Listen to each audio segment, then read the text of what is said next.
Primo Levi, in his book, If This Is a Man, described what it was like after the liberation of Auschwitz, if it can be called that, to stand on a railway station in Poland, still in his striped pyjamas, seeking to get back to Turin.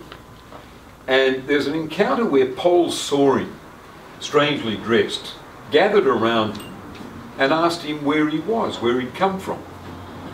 And in his wonderful book, which Susan, you'd remember, I described in my book of reading recommendations as the greatest book of the 20th century, he says he struggled to describe Auschwitz to people who knew nothing about it, even though they lived in that region of Poland.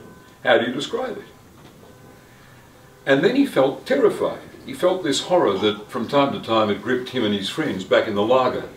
The horror that their story would die. Their story might not be told. And if you read biographies of Primo Levi, he was desperate to get his stories into print, in different translations. And he struggled with publishers and looked at low sales when they came out.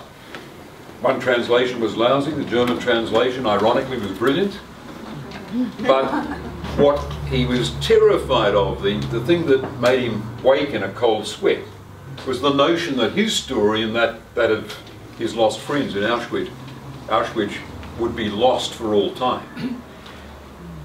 What motivates us very often is what motivates you here with this strange, with this exotic venture, is the notion of saving stories that might otherwise be lost.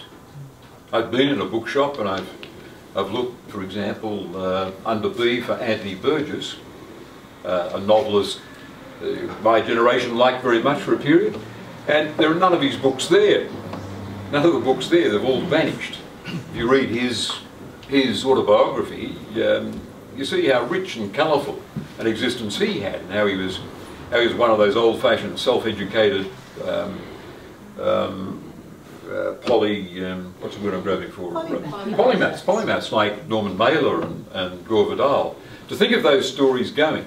And I remember once, after I was Premier, and we were in Italy, and we're out off Amalfi, and we looked back, and there was Gore Vidal's little villa up in the cliff face. And he was no longer there, he was off living in Hollywood, he wouldn't have long to live. And I thought of the emptiness of that house and the sadness that no one was sitting there before an old-fashioned typewriter turning out his stories. We don't want to lose the stories. We want to keep our stories, we want to nurture our stories. And something, Pam, you or Sue said, I think you said it, about novelists wanting to go beyond what the publisher would like them to do.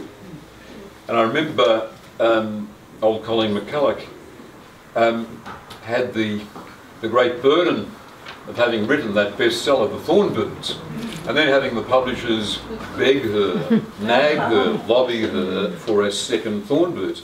She wanted to go off, bless her memory, and write these great solemn historical novels about the Roman Republic at unapologetic length, so that the reader sometimes thought, not another siege, no, not another siege. But at other times, the reader was captivated by the story, the sense of being in the forum of Rome.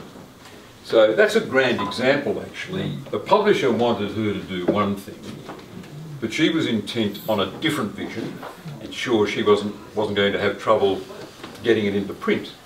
But you can imagine that someone else might have. The publisher's expectations and her grand vision of 10 years of research with a roll of telex paper fed into her electric typewriter, 10 years of research through the Roman records was what her vision was, not her publisher's.